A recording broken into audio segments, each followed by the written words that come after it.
Alhamdulillahirabbil alamin wa bihi nasta'in wa ala umuri dunya waddin wassalatu wassalamu ala asrofil anbiya'i wal mursalin sayyidina wa maulana Muhammadin wa ala alihi wa sahbihi wa barik wa sallim ajma'in amma ba'du. Assalamualaikum warahmatullahi wabarakatuh. Kali ini saya akan membahas sedikit tentang motivasi hidup. Nah, dalam video ini akan membahas tentang pengertian motivasi, apa saja manfaat motivasi, dan apa saja pembagian dan macam-macam motivasi itu. Oke, simak videonya sampai tuntas. Berbagai persoalan sehari-hari bisa menjadi pemicu stres, apalagi di kehidupan yang serba cepat seperti sekarang ini. Banyak hal yang membuat seseorang merasa tertekan, kecewa, dan tegang. Masalahnya tinggal pada intensitas. Bila stres itu terjadi terus-menerus, akan menjadi stres yang akan menjadikan seseorang itu menjadi depresi. Pada tingkat ini, penderita kerap melakukan tindakan yang berada di luar akal sehat manusia.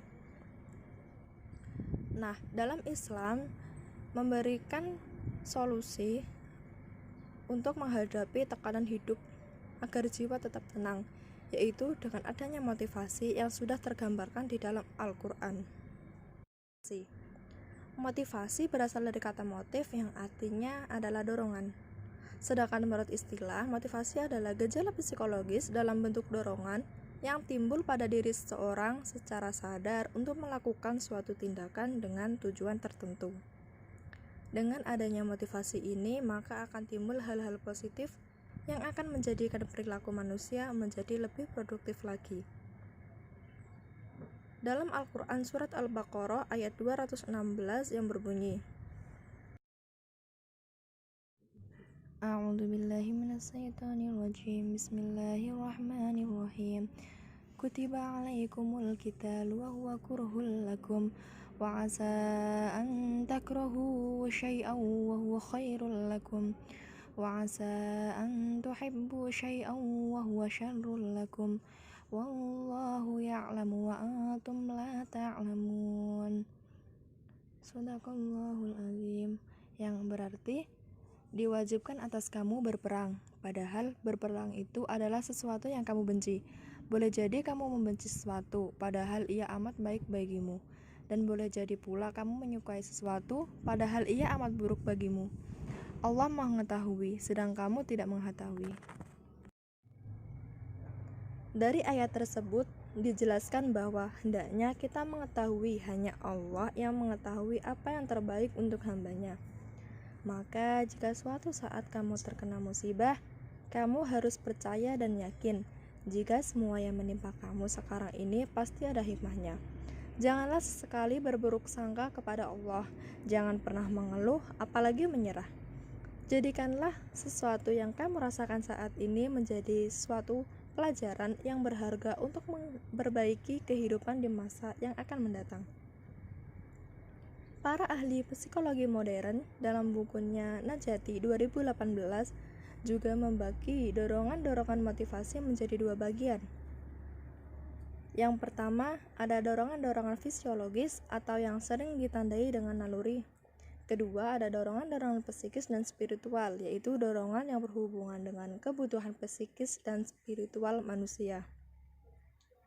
Nah, dalam Al-Quran juga ada macam-macam dorongan motivasi, yaitu dorongan menjaga diri, dorongan kelestarian keturunan, dorongan keibuan.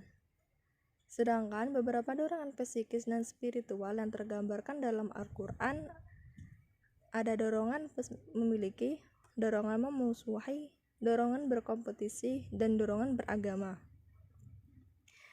Nah, penjelasan dari motivasi spiritual yaitu dorongan fitrah manusia untuk memenuhi kebutuhan rohaninya, seperti mengharapkan kerinduan, kecintaan, dan perjumpaan dengan penciptanya.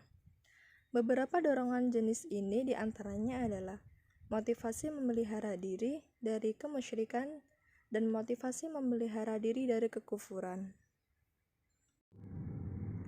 Islam memberikan solusi terhadap tekanan hidup itu agar jiwa tetap tenang. Tak ada istilah stres bagi seorang mukmin. Soalnya, Islam telah memberikan solusi mengenai tekanan hidup. Contohnya seperti dengan membaca dan mendengarkan Al-Quran. Yang kedua, menyayangi orang miskin. Melihat orang yang di bawah dan jangan pernah melihat orang di atas. Menjaga silaturahmi. Banyak mengucapkan la haula wala quwata illa billah. Mengatakan yang hak sekalipun itu terasa pahit. Tidak ambil peduli terhadap celaan orang lain, asalkan yang kita lakukan benar-benar karena Allah. Tidak mengemis kepada orang lain. Menjauhi utang.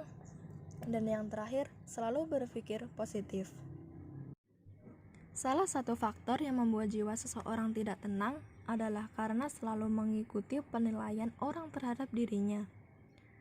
Terobang-ambing oleh sikap dan gaya hidup orang kebanyakan, sedangkan seseorang akan memiliki pendirian yang kuat jika berpegang kepada prinsip-prinsip yang datang dari Allah. Betapa melelahkannya hidup ini bila segala hal yang ada di dunia ini kita ikuti. Apa sih seseorang itu mudah stres? Nah, jawabannya adalah karena ia selalu diliputi pikiran-pikiran negatif, selalu mencela dan menyesali kekurangan diri.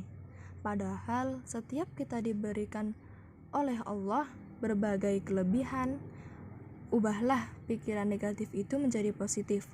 Ubahlah ungkapan keluh kesah yang membuat muka cemberut, badan lemas dan frustasi dengan ungkapan senang.